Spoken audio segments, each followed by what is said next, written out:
Hello दोस्तों, स्वागत है आप सभी का आपके पसंदीदा YouTube platform the notebook global academy पे।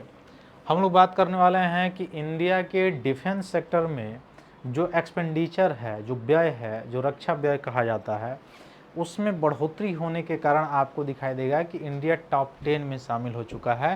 टॉप 10 नहीं बल्कि टॉप 5 में शामिल हो चुका है ना।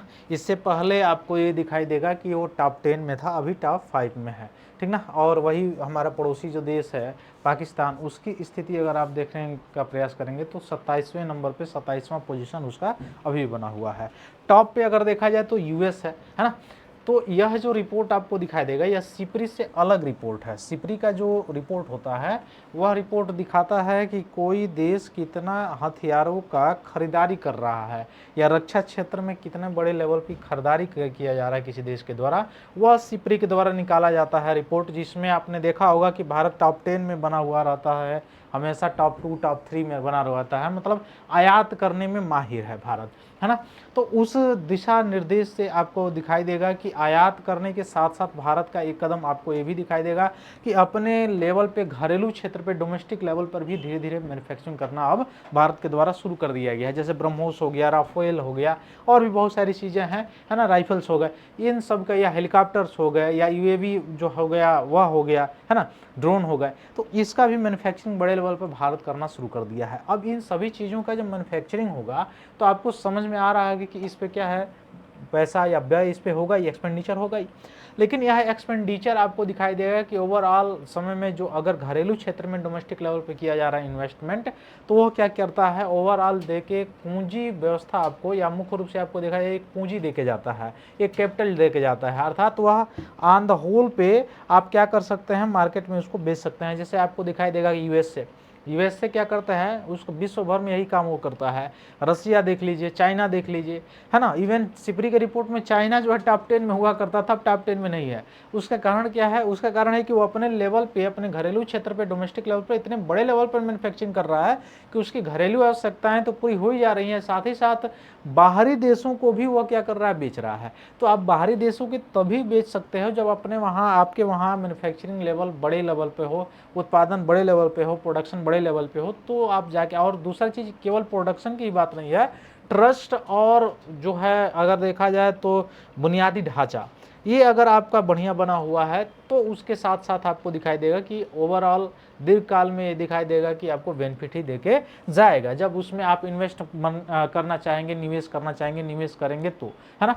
दूसरी चीज़, आयात भी किया जाता है, तो यह जो रक्षा व्यय होता है, डिफेंस पे जो व्यय होता है, इसमें आयात वाला भी इंक्लूडेड रहता है। जो आपके घरेलू क्षेत्र में मैन्युफैक्चरिंग होता है उस पर भी जो खर्च है वो भी इंक्लूडेड रहते हैं। तो ये ऑन द ओवरऑल जो है इंक्लूडेड जो रक्षा पे बजट है, व्यय है, उसको लेके एक तरह से आपको दिखाई देगा, ओवरव्यू देखने का इसमें काम आपको दिखाई देगा, यानी आयातित और उसमें मैन्युफैक्चरिंग। लेकिन अभी भी भारत जो है सबसे ज़्यादा हथियारों का आयात ही करता है, मैन्युफैक्चरिंग उतने बड़े लेवल पे नहीं हो पाती है, या नहीं हो पाई है अभी तक कि वह किसी दूसरे देश को उतने बड़े लेवल पे सप्लाई कर सके, या किसी अपनी आवश्यकताओं को प्रतिपूर्ति करने के बाद वह किसी दूसरे देश को ऐसी सप्लाई कर चुका है। तो इसलिए आपको दिखाई देगा कि ये जो भारत है, इंडिया है, मैन्युफैक्चरिंग में धीरे धीरे अपना हाव बढ़ा रहा है। अब मैन्युफैक्चरिंग डिफेंस सेक्टर में अगर बढ़ाया जाए तो एक तरह से सिक्योरिटी कंसर्न भी रहता है। सिक्योरिटी कंसर्न के ये हो गया कि सिक्योरिटी से रिलेटेड आपका जो भय है, या सिक्योरिटी से रिलेटेड जो आपकी मजबूती है, स्ट्रांग जो बुनियादी ढांचा है आपका, वो भी मजबूत रहता है। कारण यह है कि वह टेक्नोलॉजी किसी तीसरे के पास शेयर नहीं हुई रहती है, तो वह डिफेंस के पास रहती है, तो उसका मिसयूज नहीं हो सकता है, ज़्यादा मतलब चांसेस ये होते हैं, यूज उसका अच्छे तरह से किया जा सकता है। ये चीज़ तो हो गया। दूसरी चीज़, जो दूसरे जगह से टेक्नोलॉजी खरीदी जाती है, दूसरे जगह से, दूसरे देशों से आयात किया जाता है हथियार, तो वो देश किसी तीसरे देश को भी बेचता है, किसी चौथे देश को बेचता है, तो वो टेक्नोलॉजी शेयर होती है। अब वो टेक्नोलॉजी शेयर है तो आपकी सिक्योरिटी के लिए भले ही आप मंगा रहे हो, लेकिन कहीं ना कहीं वह पूर्ण रूप से 100% सिक्योरिटी लेवल पे उस जो है सुरक्षित नहीं रह पाता है, ठीक ना। तो ये सारी चीज़ें हैं, तो उसके लिए क्या करना पड़ता है, मैन्युफैक्चरिंग। तो क्या ऐसे दिमाग में आता है कि क्या तब भारत को आयात नहीं करना चाहिए, डिफेंस लेवल पे खर्च नहीं करना चाहिए? बिल्कुल करना चाहिए, मैन्युफैक्चरिंग पे सबसे ज़्यादा जोर देना चाहिए, आयात भी करना चाहिए। क्यों? क्योंकि आपको पता है कि अगर कोई आने वाली समस्या है, बाधा है, युद्ध है, तो वह युद्ध भी ताकत के बल पे या ताकत के दृष्टिकोण से जो है टल जाता है। माने युद्ध होने की अलग बात है, टलने की एक अलग बात है। क्यों? क्योंकि दूसरा आपका जो प्रतिद्वंदी होता है वह ये देख के ही उसको पता चल जाता है कि भाई इसके पास अगर इससे उलझे तो हमारा भी समय जाएगा, हमारे बजट भी नुकसान होगा और सारी चीज़ें फिर आगे जाके मुझे दिक्कत होगी। तो इसलिए इससे क्या है, उलझना, ये छोड़ दिया जाए। तो इस तरह से डिप्लोमेटिक रूप से रिश्ते भी बने रहते हैं, तो इसलिए आपको दिखाई देगा।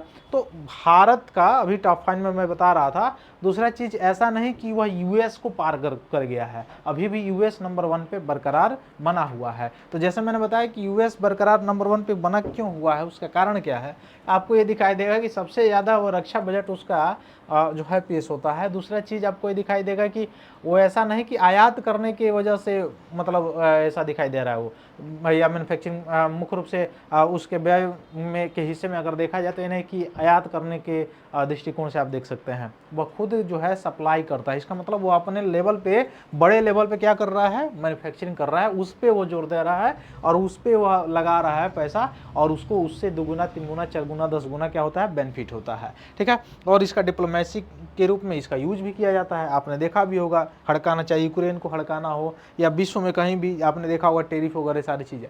ठीक है, तो India now 5 largest defence spender, expenditure rose $92 billion in 2020-25 and global arm race. या वैश्विक लेवल पे जो आर्म से या जो सेना होती है उसके अंतर्गत अगर देखा जाए तो 5वां सबसे बड़ा डिफेंस स्पेंडर जो है भारत बन चुका है। पहले नंबर पे टॉप 10 में अगर देखा जाए बात किया जाए तो पहले नंबर पर यूएस है, $997 बिलियन वह यूज करता है इसमें। चाइना 314 सेकेंड नंबर पे है, थर्ड नंबर पे रसिया है, फोर्थ नंबर पे जर्मनी है, फिफ्थ नंबर पे इंडिया आया है। इससे पहले 6 7 पे था, तो यूके 6 पे है, सऊदी अरबिया 7 पे है, यूक्रेन जो है 8 पे है और फ्रांस जो है 9 पे है, जापान जो है वो 10 पे है। तो ये कुछ देश हैं टॉप 10 के जो अपने डिफेंस सेक्टर पे एक्सपेंडिचर करते हैं, खर्च करते हैं, जिसमें से सबसे ज़्यादा डिफेंस पे जो खर्च करता है वो है यूएस। सेकेंड नंबर पे जो डिफेंस पे खर्च करता है वो है चाइना, थर्ड पे रसिया, फोर्थ पे जर्मनी और फिफ्थ पे कौन आ गया है, अपना भारत आ गया है। ठीक ना, तो Stockholm International Peace Research Institute के द्वारा यह आंकड़ा निकाला गया है। उसमें ये बताया गया है, इस आंकड़े में जारी किया गया है कि 2025 में भारत जो है विश्व के शीर्ष 5 यानी टॉप 5 सैन्य जो व्यय करता है, एक्सपेंडिचर जो कंट्री है उसमें शामिल हो चुका है टॉप 5 में, यानी 5वें नंबर में। वही संयुक्त राज्य अमेरिका अभी भी आपको दिखाई देगा 1 नंबर में है, लेकिन उसमें पहले की अपेक्षा अस्थायी गिरावट देखी गई है। पहले जो निवेश करता था, पहले एक्सपेंडिचर करता था उसमें थोड़ा सा गिरावट आई है, लेकिन उसके बावजूद भी नंबर 1 पे वो बना हुआ है। ठीक ना, तो ये किसके द्वारा निकाला गया है, तो Stockholm International Peace Research Institute के द्वारा यह डेटा रिलीज की गई है। वैश्विक स्तर पर देखा जाए सैन्य खर्च करने वाला 5वां सबसे बड़ा देश भारत बन गया है। 2025 में 92.1 अरब डॉलर तक पहुंच गया इसका खर्च, लगभग 8.9% की पहले से वृद्धि को ये दर्शाता है। इसमें अमेरिका, चीन, रूस, जर्मनी के बाद यह लगभग 5वें स्थान पे आया है भारत। और शीर्ष 5 देशों को अगर मिला दिया जाए तो वैश्विक सैन्य व्यय में लगभग 58% ये टॉप 5 देश ही केवल ये क्या करते हैं, एक्सपेंडिचर करते हैं, योगदान करते हैं व्यय करने में, है ना। तो अच्छा, एक तरह से इसको उस तरह से भी आप लिख सकते हैं, जैसे एक ध्रुवीकरण की तरफ, अगर टॉप 5 ही है या टॉप 2 भी हैं और उन्हीं के पास पूरे ऑन द होल पे ग्लोबल लेवल पे एक्सपेंडिचर रक्षा से संबंधित या मुख्य रूप से हथियारों से संबंधित, तो ये भी सबसे बड़ा वैश्विक लेवल पे कंसर्न हो सकता है ना। तो इसका डिप्लोमेसी में भी जैसे मैंने पहले बताया कि युद्ध में या डिप्लोमेसी में इसका यूज हो सकता है। रूस यूक्रेन जैसे युद्ध आप देखें हैं 2022 से चल रहा है, नाटो की क्या प्रतिबद्धता है, क्या नीतिगत इसमें बदलाव होने वाले हैं, है ना। तो ये सारी चीज़ें आपको इसमें दिखाई देगी। तो किसके द्वारा रिलीज किया गया है, कितने नंबर पर आया है, पहले नंबर पर कौन है, 10वें नंबर पर कौन है, भारत किस नंबर पर है, इससे रिलेटेड प्रीलिम्स डेटा है, यहाँ से प्रश्न पूछे जा सकते हैं आपसे। ठीक ना, तो फिर मिलते हैं हम लोग अपनी अगली क्लास में, तब तक के लिए बहुत बहुत धन्यवाद। जय हिंद।